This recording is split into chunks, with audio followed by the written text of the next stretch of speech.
é um grande amigo, nos conhecemos mais de 30 anos, trabalhando na divulgação da doutrina espírita, e é sempre bom tê-lo com ele, porque é sempre um momento alvissareiro, um momento de grande aprendizado. Mais uma vez, em nossa casa, esse nobre irmão que tem trabalhado de maneira infatigável na divulgação da doutrina espírita, hoje, motivo de alegria e satisfação, por ele estar trazendo uma mensagem tão edificante, que é da vida desta nobre benfeitora Dona Ivone. Contigo, Hélio, amigo. Muito obrigado, Edmilson. Obrigado aos irmãos e às irmãs da Sociedade Espírita Nosso Lar pelo convite e a oportunidade de estarmos juntos mais uma vez para o estudo e meditação daquilo que fala cara à nossa alma, a doutrina espírita. Hoje o assunto é sobre a nossa querida Dona Ivone do Amaral Pereira. Ela voltou à Terra na última existência, em 24 de dezembro do ano de 1900, numa cidadezinha pequenina, na fronteira do estado do Rio de Janeiro com Minas Gerais, e centro-sul do estado do Rio de Janeiro, Rio das Flores. E lá ela já, no início da sua existência, com um pouco mais de 10 dias de vida, passou pela primeira prova que, daquele anos recuados, no início do século XX, sem recursos científicos, com a medicina ainda dando passos muito tímidos em diversos campos, ela deu a entender que estava morta e, na verdade, estava num processo de catalepsia. E a mãe, muito devota, uma criatura, uma fé muito inabalável, fez uma rogativa à Mãe Santíssima, rogando por sua filha, e dizia que, se ela estivesse viva, lhe pedia um sinal. Se ela estivesse desencarnada, que tomasse conta dela. Se ela estivesse viva e voltasse de um possível sono, de um desmaio, de algo semelhante, que a partir daquele momento não era mais sua filha, e sim, ela estaria entregando Ivone para os cuidados da Mãe Santíssima.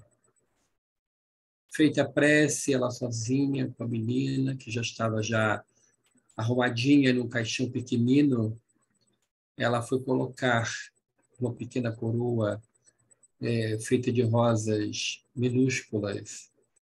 Quando os espinhos tocaram a testa de Ivone, ferindo-a, ela despertou. A mãe pega a menina no colo, agradece muito a Mãe Santíssima e diz: você agora é filha de Maria de Nazaré. Na verdade, ela havia pedido ao marido para colocar o nome dela, de Maria da Conceição. Segundo nos revela José Raul Teixeira, em uma palestra realizada no Instituto Espírita Bezerra de Menezes, de Niterói, quando, todos os anos, ele encerrava o mês Ivone Pereira, todo mês de agosto, dedicado a divulgar o trabalho e a obra da Dona Ivone. O Raul disse que, conversando com ela, ela havia dito isso, que ela deveria chamar-se Maria da Conceição. E que no mundo espiritual, ela, quando saía consciente do corpo, ela era assim chamada, e não como Ivone. Mas ela retornou, viveu de maneira muito humilde, e aos 12 anos começou a participar das reuniões mediúnicas realizadas em casa. E o pai lhe presenteou com o Livro dos Espíritos e o Evangelho segundo o Espiritismo. Ali, ela tomou contato com a doutrina libertadora e se encantou com os ensinamentos espíritas. O pai, profissional da antiga rede ferroviária federal, viajava muito a serviços, mudando de cidade em cidade. E quando a Ivone tinha pouco mais de 18 anos, foram viver na cidade de Lavras, no interior de Minas Gerais.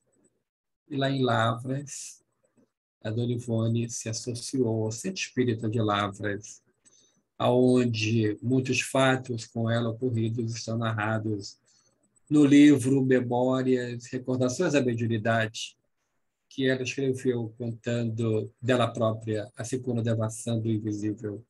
2 livros de leitura indicada para quem quer conhecer um pouco mais sobre a Dona Ivone do Amaral Pereira. Lá, ela tornou secretária do Centro Espírita de Lavras, e ali aconteceram diversos fatos relevantes. Um deles, ela estava já indo fechar o portão do centro para dar início aos trabalhos mediúnicos, quando um pai chega com uma criança desacordada no colo. E ela se apieda daquela situação e o pai diz assim: já fui em diversos médicos e um deles dá jeito. O meu filho está morrendo. Me indicaram aqui como local onde ele poderia ter um socorro. De ordinário, nós, seguindo a ortodoxia dos nossos compromissos, poderíamos dizer para voltar em outro dia, em outro horário. Mas ela, sensibilizada e vendo a gravidade da situação, e com uma mediunidade muito aflorada, com diversas capacidades mediúnicas, ela admite a entrada do pai com o filhinho no colo, fala com o responsável pela reunião e atenderam no salão, aplicando o passe do menino, pedindo para que ele aguardasse ali no salão com o menino desenrolar das atividades mediúnicas. E durante as atividades mediúnicas vieram algumas comunicações ligadas ao menino, e ao final, a Dona Ivone se coloca ao dispor do Dr. Bezerra de Menezes, seu grande amigo, aquele que foi pai dela numa existência na França. Ele envolve o aparelho mediúnico e escreve uma orientação muito rica, muito importante, muito valiosa sobre o caso de obsessão. Ele diz: trata-se de uma obsessão simples. Obsessão simples ao olhar do benfeitor, mas ao olhar do pai, da criança, das pessoas que viam, o menino que praticamente só dormia, que não se movia, que não falava, que não movia. E ele disse: reúna um grupo de médiuns afins. Olha a importância de afinidade entre o grupo mediúnico. E realize um trabalho especial em favor do menino. O Dr. Bezerra se referia àquilo que nós conhecemos como reuniões mediúnicas especiais, para tratar de casos especiais, reuniões essas previstas por Allan Kardec, que consta no livro Evangelho segundo o Espiritismo, no capítulo 28, quando ele fala sobre a prece pelos obsediados. Fala dessas reuniões especiais para atender casos especiais. E veio a manifestação do espírito que produzia todo aquele processo de obsessão e era um escravo daquele menino em que vidas anteriores fora o seu próprio avô, e que naquela região mesmo tinha escravos, mas não era um bom homem, maltratava os escravos. E através dos laços do arrependimento foi possível iniciar o processo obsessivo. E depois de algumas sessões, com a orientação de que o menino fosse à casa espírita todos os dias no horário certo, para tomar um passe por 30 dias, fim do tratamento fluterápico, assim como o atendimento ao espírito. Um dia o menino acordou sentou-se à cama e começou a falar. Aquele que era tido como caso perdido pela ciência de então, e aí já estamos em torno de 1918, 1920, ele disse: eu ouvia tudo, não conseguia falar. Uma força me impedia de me mover. Era o processo obsessivo que foi tratado com as ferramentas que a doutrina espírita oferece. A fluidoterapia, ou seja, a aplicação de passes, a oração e o esclarecimento do espírito obsessivo. Mas Dona Ivone do Amaral Pereira, que havia cometido suicídio em algumas existências, voltou à Terra na última reencarnação com o sério compromisso de escrever um livro em parceria com Camilo Castelo Branco, um livro que seria um verdadeiro tratado em favor da vida, um alerta, o maior antídoto contra o suicídio já escrito na humanidade. O livro, fruto dessa parceria de Camilo Castelo Branco com Antônio Ivone do Amaral Pereira, tendo o auxílio de Dr. Bezerra e de Leon Denis, teve o nome de Memórias de um Suicida. Dona Ivone, com uma situação financeira muito pobre, com parcos recursos, escreveu mediunicamente, recebeu, naquilo que quem tem abaixo de 50 anos não vai saber o que é, mas depois pode olhar no Google Imagens. É o famoso papel de pão. É o papel que era embrulhado pão. Eu, como tenho um pouquinho mais da cidade, eu me lembro disso, né? Então, era um papel que se embrulhava um pão e ela passava ferro de carvão, um ferro que se colocava brasas, ele esquentava e ela passava o ferro nesse papel e dali, como não tinha dinheiro para comprar aquilo que a gente hoje conhece como papel ofício, ela escrevia mediunicamente esse livro. Esse livro, com mais de 300 páginas, imagina o original dele. Era um calhamaço de papel que, quando ela levou pela primeira vez a sede da Federação Espírita Brasileira para apresentar, ela foi barrada pelo presidente da federação, que disse: um original escrito à mão, impossível uma leitura disso. E ela ainda trouxe notícias dizendo do que seria, relatos como se fosse um diário de bordo da memória de um suicida assim que acorda no mundo espiritual, e isso causou um espanto ao dirigente da Federação Espírita Brasileira, que desestimulou-a a produzir o livro, a publicar, mas disse: se quiser que a gente leia, passe a limpo, ou seja, transcreva para a datilografia. E, através de uma sobrinha, ela conseguiu que todo aquele material fosse datilografado. Datilografado em máquina de escrever, que vem a ser a bisavó de um teclado. Então, foi tudo transcrito e ela levou o original para a FEB. E, em poucos dias, ela retornou e foi rejeitada. As notícias ali trazidas eram escandalosamente cruas, doídas, e iriam trazer um rebuliço aos leitores, ao movimento espírita. Então, foi rejeitado.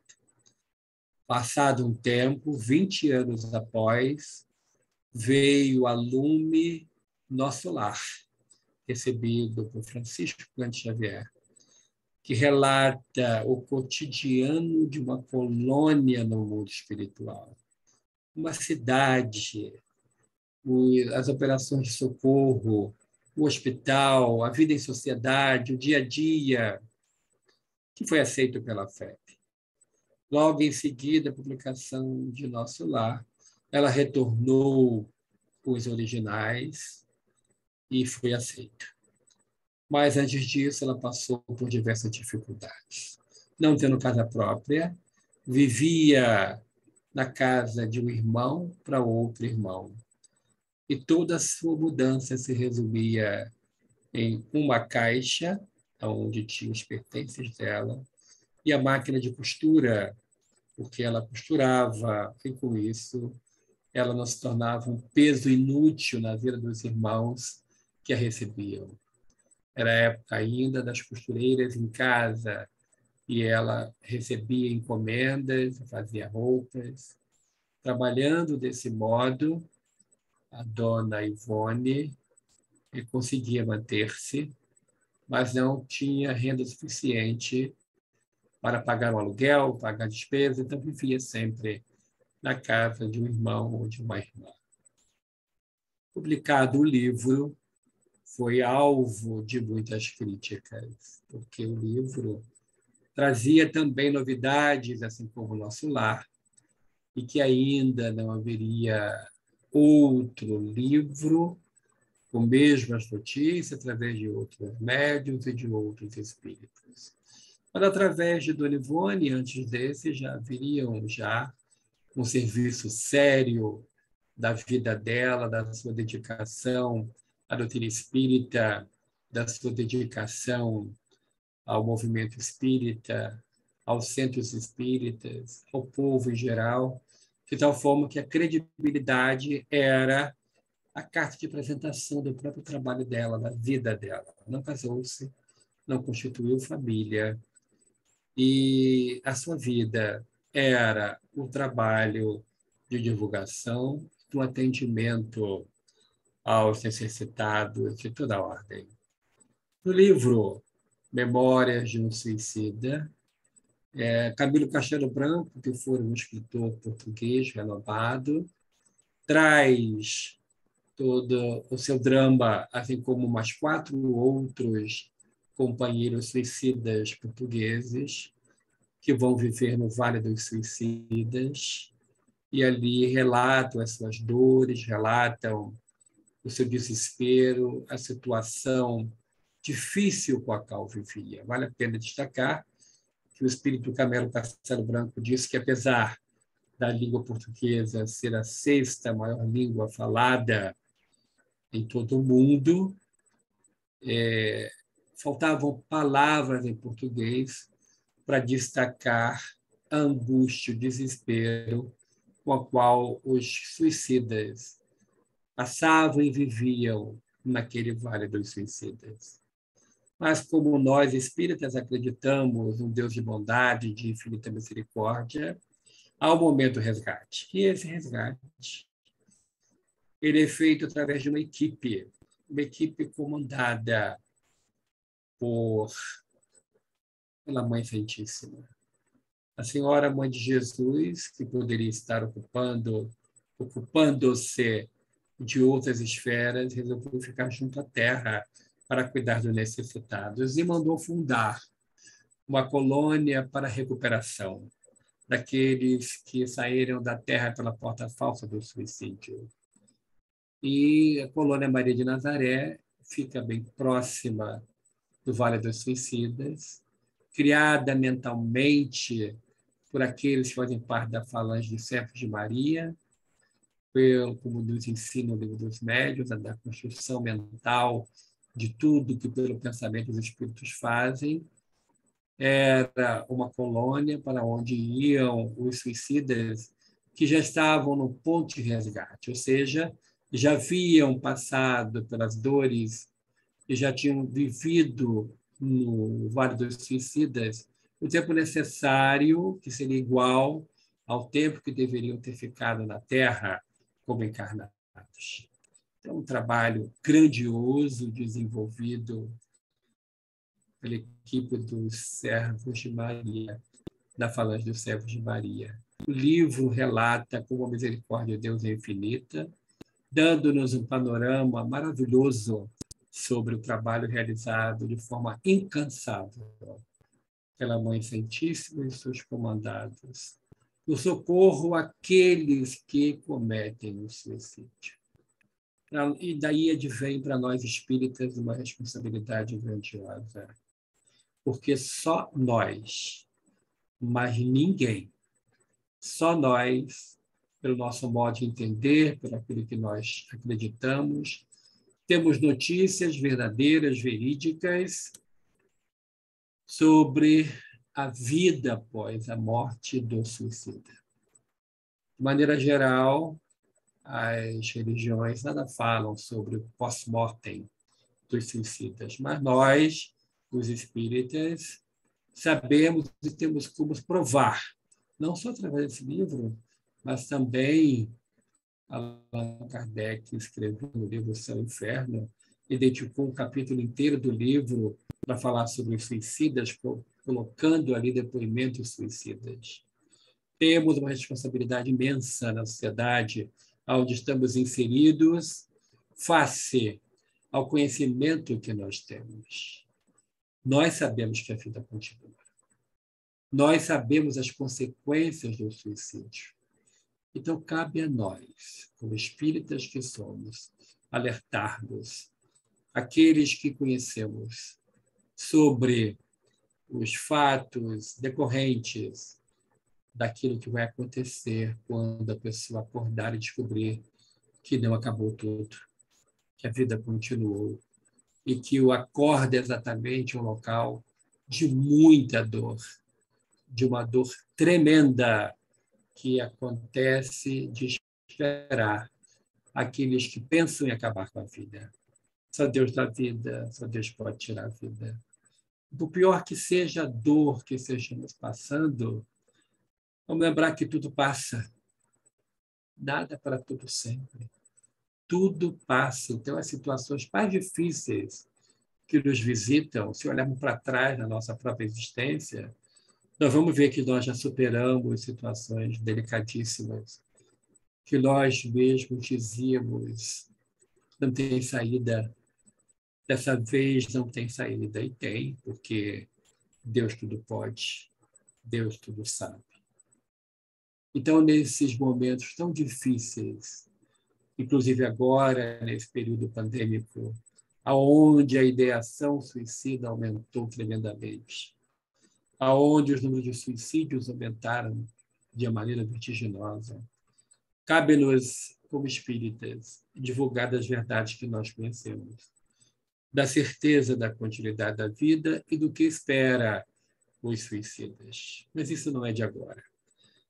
Desde há muito tempo, em especial em nosso Brasil, devido de maneira muito particular, segundo uma teoria, de que no mês de agosto, como houve o suicídio de Getúlio Vargas, o mês de agosto, segundo estatísticas não oficiais, é o mês onde acontecem mais suicídios no Brasil. E, pensando nisso, quando assumimos o primeiro mandato como presidente da Federação Espírita do Estado do Rio de Janeiro, resolvemos instituir o mês de agosto como mês dedicado ao estudo da Dona Ivone Pereira. Então, o mês Ivone Pereira existe até hoje, já há 22 anos que existe, então, lá onde hoje é o Instituto Espírita Bezerra de Menezes, em Niterói. E nesse mês, durante o período que eu lá estive, os mandatos que eu lá estive, José Raul Teixeira é convidado para encerrar o mês falando sobre a Ivone Pereira que eu conheci. Então, foi instituído em agosto do ano de 2000 esse trabalho. Em outubro do ano de 2000, o Divaldo Franco foi fazer uma palestra na cidade onde eu moro, São Gonçalo, que é vizinho à cidade de Niterói. E uma fila muito grande, num auditório, na verdade, na quadra de esportes de um clube muito grande aqui na cidade, uma capacidade para 3.000 pessoas, e estava quase que totalmente lotado quando nós chegamos, eu e minha esposa fomos cumprimentá-lo. E, obviamente, todos os olhos se voltam para Divaldo nesse momento que antecede a palestra pública.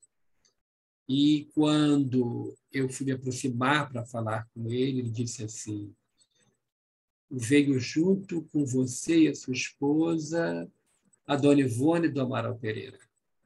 E ela está aqui para agradecer os frutos do trabalho realizado durante o mês Ivone Pereira na Federação Espírita do Estado do Rio de Janeiro. Algo tremendamente autêntico, porque do Divaldo Franco não tinha notícia de nada do fato acontecido, e só nele falar da presença dela ao meu lado, eu fui tomado de uma emoção muito grande e eu comecei a chorar como uma criança. E quem estava na plateia e me viu falando com o Divaldo e eu chorando, obviamente pensou, Divaldo está passando um pito nele, ele fez alguma coisa errada, Divaldo está dando a ele uma lição. Mas, na verdade, durante muitos anos, eu relatei esse fato para explicar às pessoas que eu estava chorando de emoção face à presença da Dona Ivone do Amaral Pereira.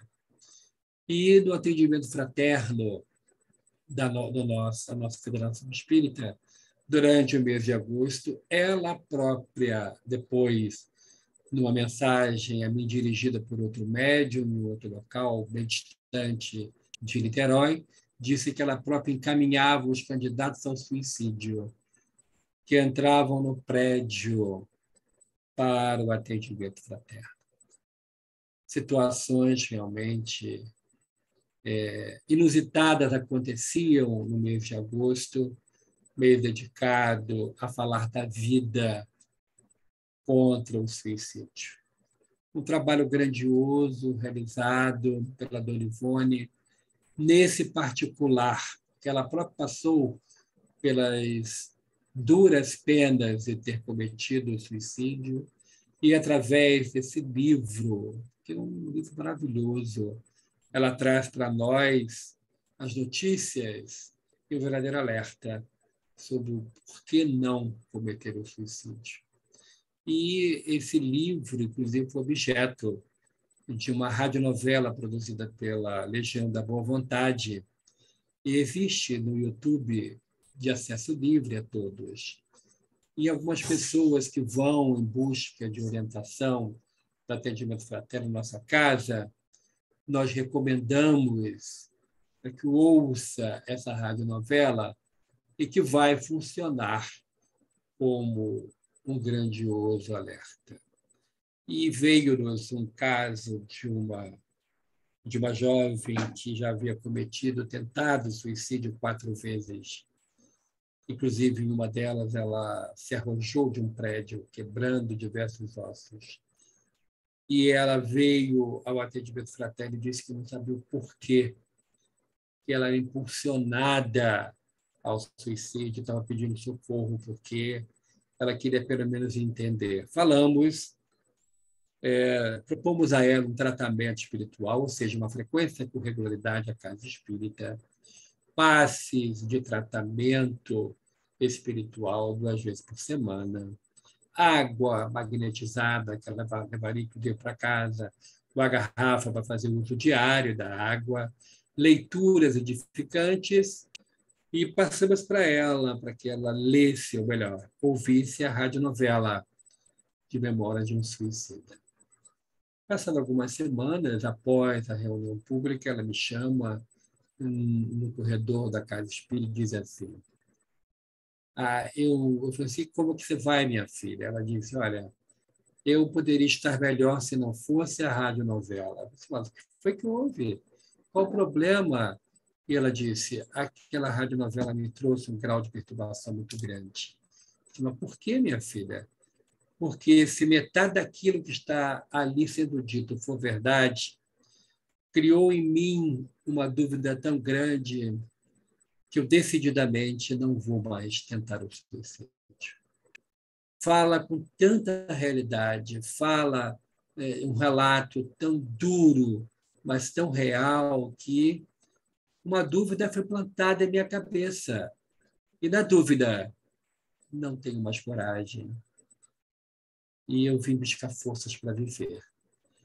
E aí recomendamos a ela os livros de Amélia Rodrigues, que falam sobre Jesus, que era o momento agora dela ler sobre Jesus, assim como também uma ferramenta da parte boa da internet, acessar palestras de Valdo Franco sobre as histórias narradas por Amélia Rodrigues, que fala sobre Jesus de maneira tão especial. Assim como também os livros escritos por Leon Tolstói, através da Dona Ivone do Amaral Pereira, Ressurreição e Vida, então, e mais dois outros, aonde o maior escritor de língua russa de todos os tempos fala de maneira extraordinária sobre Deus, sobre Jesus. E é algo que vai, de uma certa forma, produzir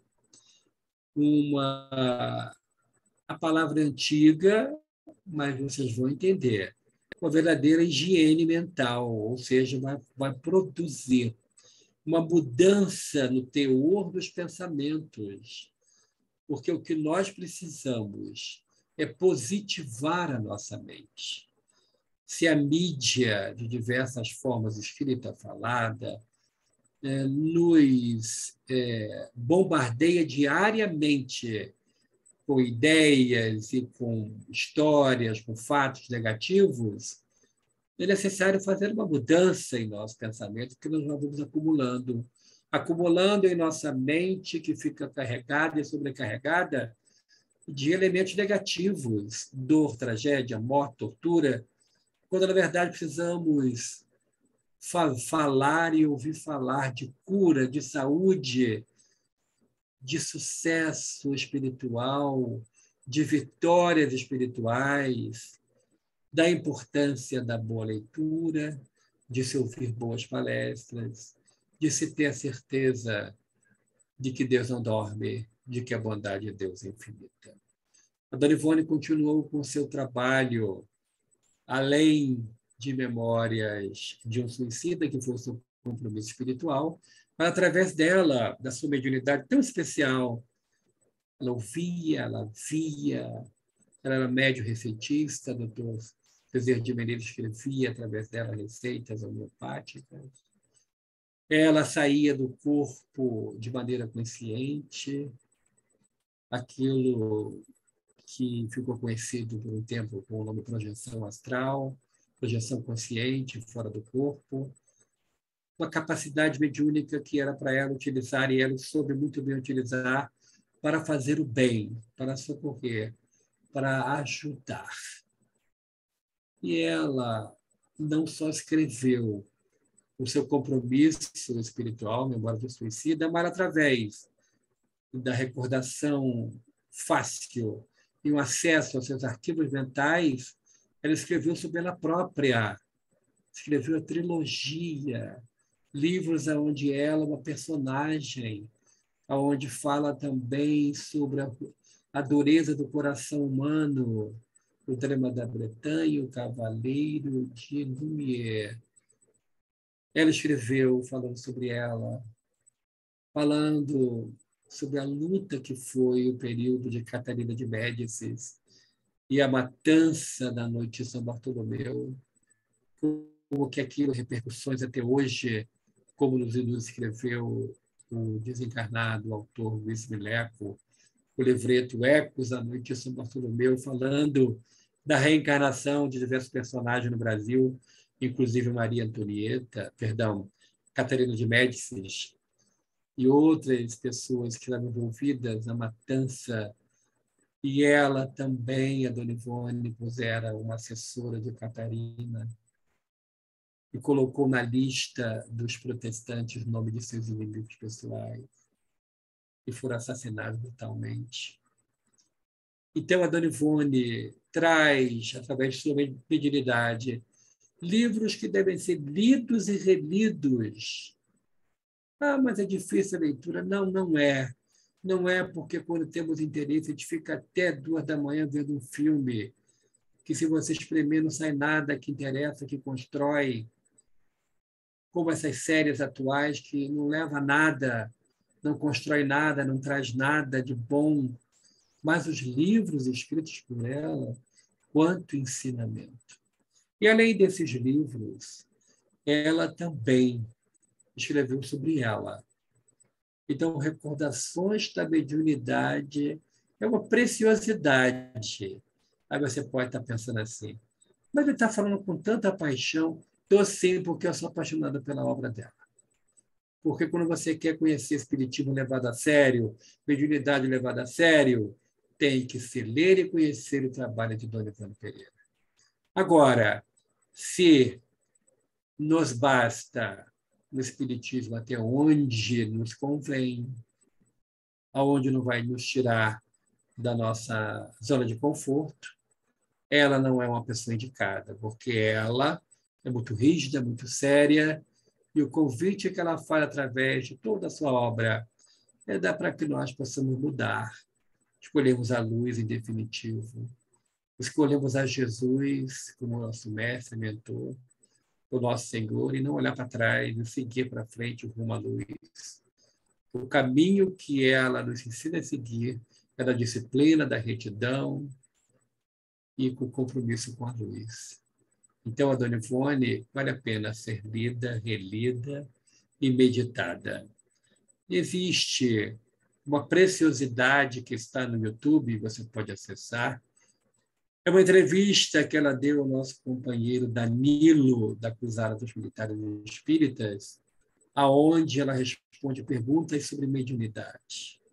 Impressionante o cabedal de conhecimentos que ela traz ali, uma entrevista feita em 1974. Muitos que estão nos assistindo estavam no mundo espiritual, né? Eu já estava na Terra, muitos estavam lá ainda, e ela ali, naquela entrevista na Rádio Rio de Janeiro, ela traz um relato, um testemunho maravilhoso sobre o compromisso espiritual. E uma pergunta muito especial, que é tremendamente atual, tudo é muito atual, aquilo que ela fala, mas algo muito interessante é sobre a suspensão da mediunidade. E ela fala sobre si, que ela viria desencarnada em 84, 10 anos depois. Mas ela fala que não estava mais atuando como médium nas reuniões mediúnicas, mas ainda os espíritos a utilizavam para o aconselhamento. Então, o que seria isso? A pessoa mandava para ela uma carta e pedia um aconselhamento sobre alguma situação, sobre algum problema. E o Dr. Bezerra de Menezes escrevia através dela páginas de puro cristianismo, falando de Jesus, respondendo, citando a perseverança, a esperança em dias melhores, a certeza de que Deus não nos abandona. Então, durante mais 10 anos da sua existência, ela recebia cartas e o Bezerra respondia através dela. Trabalho magnífico. Trabalhou incessantemente como médium compromissada com Jesus. Bem diferente daqueles que esquecem a pandemia, fingem que não tem, mas numa vida normal, um médium compromissado, que já estudou muito tempo, que já conhece a doutrina espírita, e é dia do trabalho mediúnico que olha para o tempo e fala assim, 0 grau, não vou não. 38 graus, não vou não.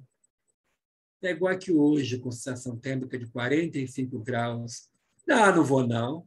Está chovendo, não vou. Está frio, não vou. O último capítulo da novela, não vou. A minha sogra vem hoje me ver, não vou. A minha mãe vai vir aqui, não vou. Então, tudo é motivo para não ir ao compromisso espiritual. Então, é melhor que não assumisse esse compromisso. Porque quem assume o compromisso, quem coloca a mão na charrua, não tem como olhar para trás. Jesus precisa de mãos valorosas, de servidores fiéis para o trabalho.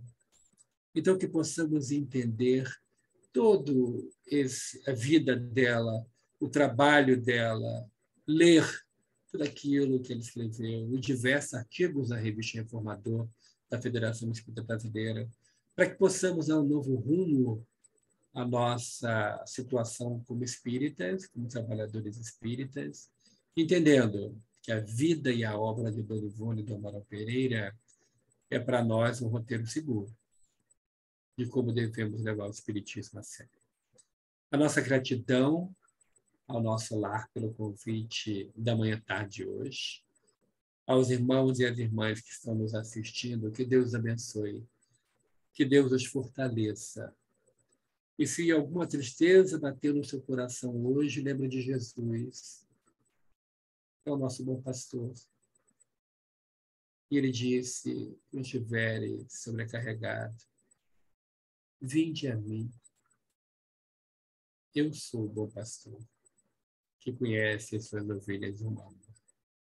Que Deus os abençoe abundantemente. Muito obrigado. Muita paz a todos. Eu vou a palavra ao Edmilson. Muito obrigado. Nossos corações estão aqui em festa, porque tivemos assim uma verdadeira aula e que trouxe consolo aos nossos corações desse relato tão rico que você trouxe para nós, viu, Hélio? Muito obrigado. Agradeço.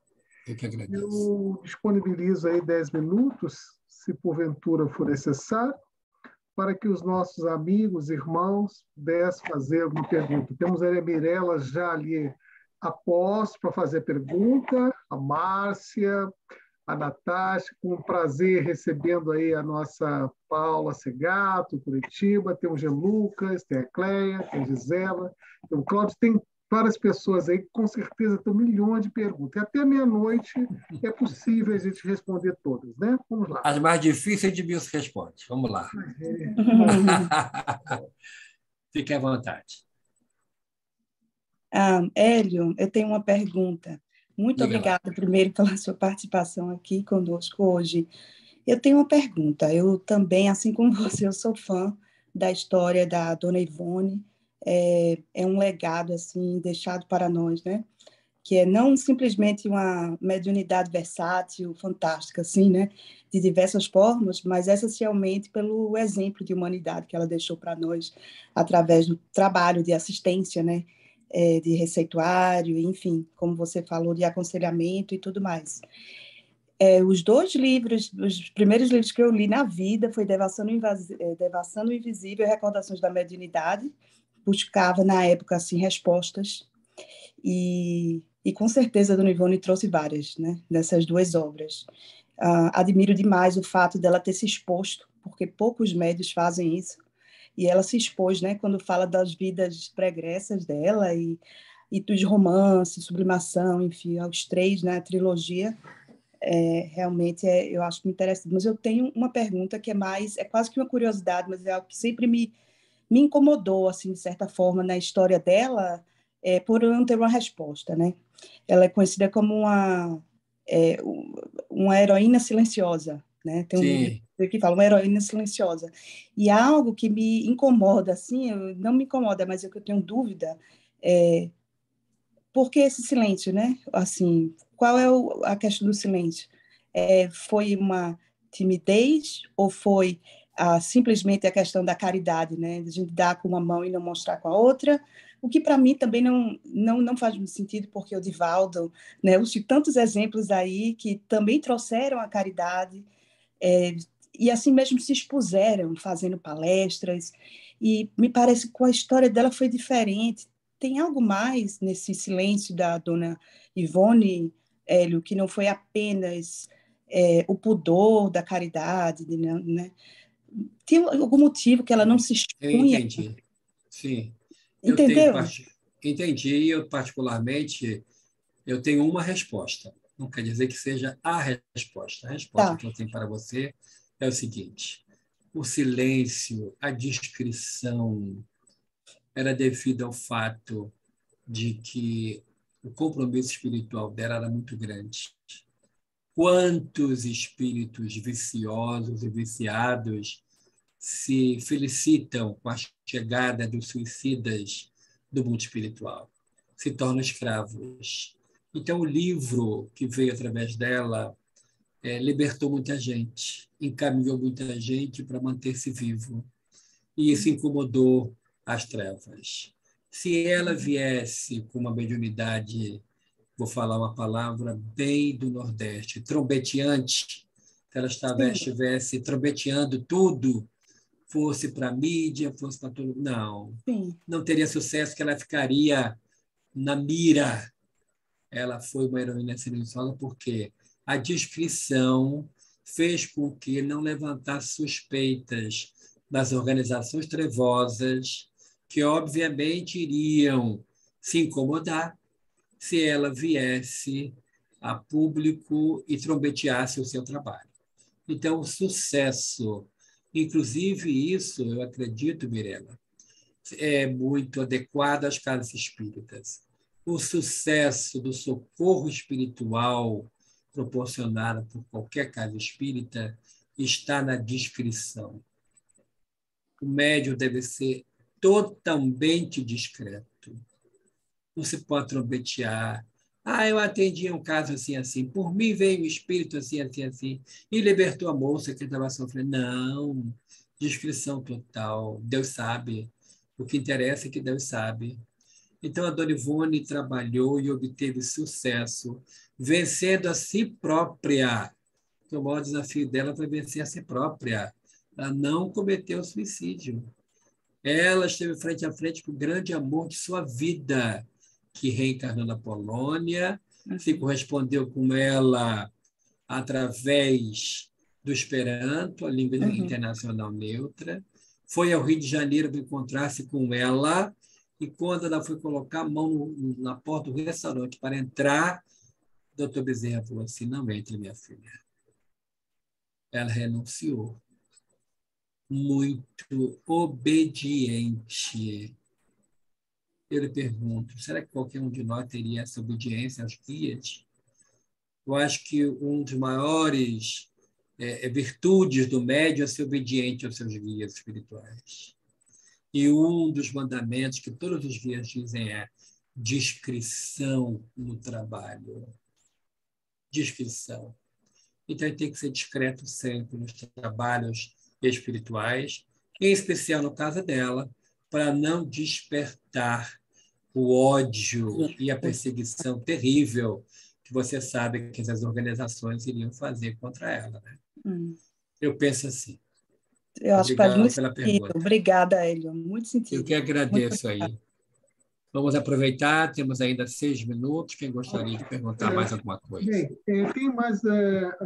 Nós temos aqui um amigo muito especial que fará a palestra no próximo domingo, o doutor Levino. Ô, Levino, bem, caso tenha uma pergunta, doutor Hélio, pode dirigir.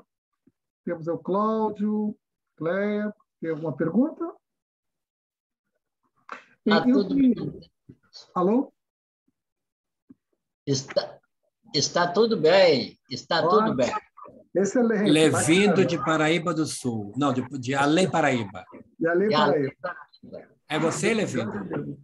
Sou eu. Você é você. Sou eu mesmo. Que beleza.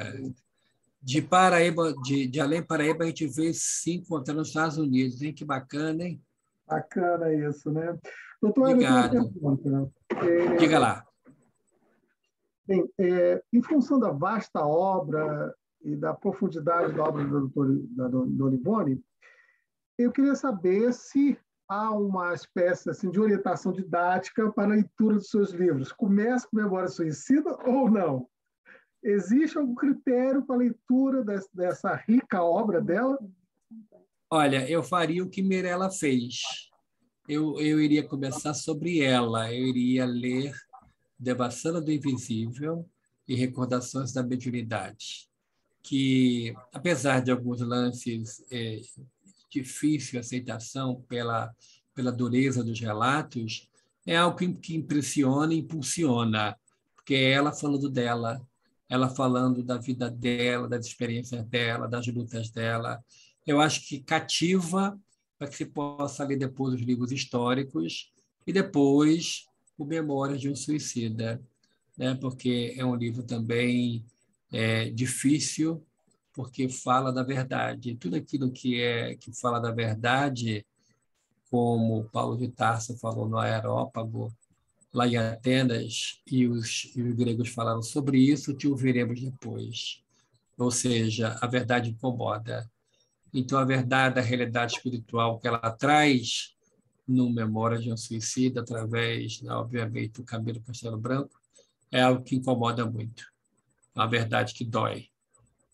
Então, eu sugiro essas outras leituras de início, para começar. E dali segue adiante, porque é uma leitura empolgante. Excelente. Eu indico. Mais uma pergunta. Nós temos informação que a Márcia, que dirige, junto com a Mirella e a Cléia, dirige o grupo de estudo da mediunidade, elas estão estudando memória suicida, não é isso, Márcia? Sim, sim. O Hélio, muito obrigada pela palestra de hoje. Até me emocionou um pouco. E me dá assim a inspiração de fazer o que você esse estudo em agosto e continuar esse estudo dos livros dela que traz tanta inspiração e ajuda, porque eu tive suicídio na minha família também, então é uma coisa que trago no meu coração. E sim, nós começamos com memórias. A aula foi semana passada, mas a gente está discutindo. Eu comecei querendo Devassando o Invisível, mas foi pedido fazer memórias do suicídio. De um suicida. Obrigada pela palestra de hoje. Espero que você continue nos visitando. Talvez tenhamos a possibilidade de ver esses estudos em agosto, virtualmente. Seria excelente. Obrigada pela sua inspiração. Eu que agradeço, Márcia, e desejo que vocês continuem firmes no estudo da obra dela, porque é um roteiro firme e seguro. Quando a Casa Espírita opta pelo estudo dela, não vai ser assaltada pelas novidades, entre aspas, que sempre estão de tocaia para poder pegar as casas espíritas e desvirtuar. A Dona Ivone é a certeza de um espiritismo com Kardec e com Jesus. Então, é muito importante o estudo dela, das obras dela, e é um trabalho muito especial. Eu gostaria de fazer o último relato, Edmilson, posso falar? Por favor, esteja à vontade. Nós estávamos tendo em nossa casa espírita, que é a Casa de Batuíra, em São Gonçalo, há cerca de uns 20 anos, de uma maneira muito sequencial, candidatos ao suicídio que ontem no atendimento fraterno.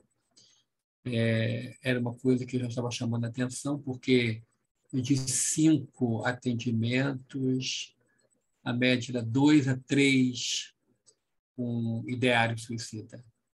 E isso persistiu durante 2 meses. E aquilo me deixou muito, muito preocupado.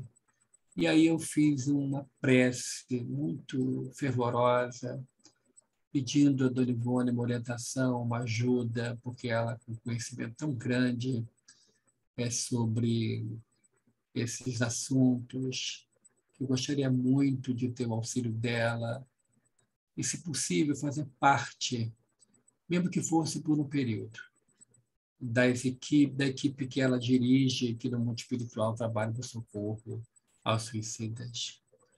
E naquela noite eu tive um sonho com ela.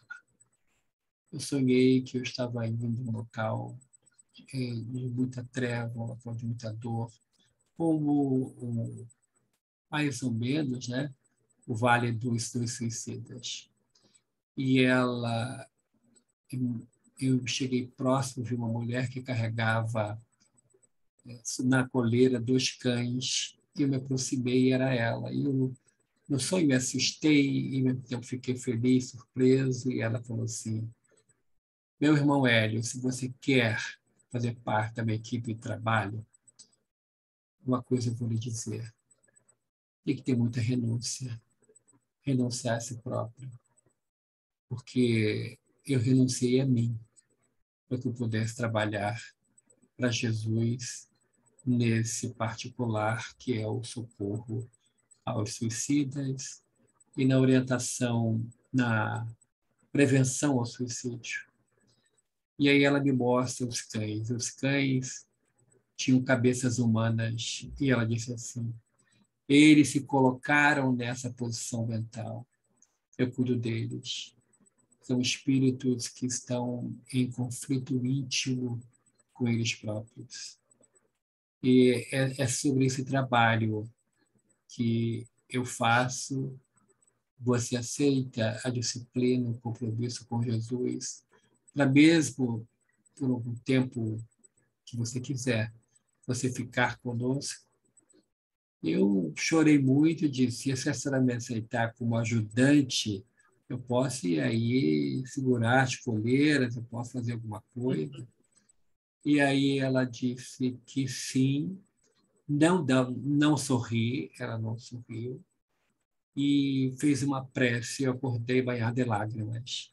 E a partir daquele momento, ela nos mandou mais casos de pessoas com ideação suicida. Às vezes, a sala do atendimento ficava pequena para os candidatos ao suicídio que ela mandava. Então, foi um trabalho muito sério, muito grande, e que eu acredito que a gente tem que ter um desprendimento muito grande para seguir o exemplo dela. Muito obrigado a todos. Desculpe que eu passei do horário. Muito obrigado. Muito obrigada. Bem, eu ia pedir, então, Hélio, você pode fazer a nossa prece de encerramento? Posso? Por Posso favor. sim. Vamos orar. Querido Dr. Bezerra de Menezes, Espírito sublime que nos ajuda a toda hora e momento, rogamos pela terra em sofrimento. Rogamos pelos núcleos espíritas, em especial os que estão fora do Brasil, capitaneado por pessoas seriamente dedicadas ao Evangelho do Senhor Jesus.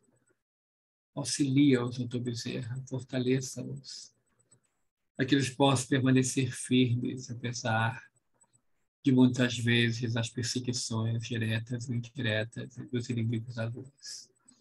Abençoa, Senhor, aqueles que se dedicam de verdade de coração ao trabalho de socorro aos aflitos, que possam continuar firmes, porque nós temos a certeza de que Deus não dorme.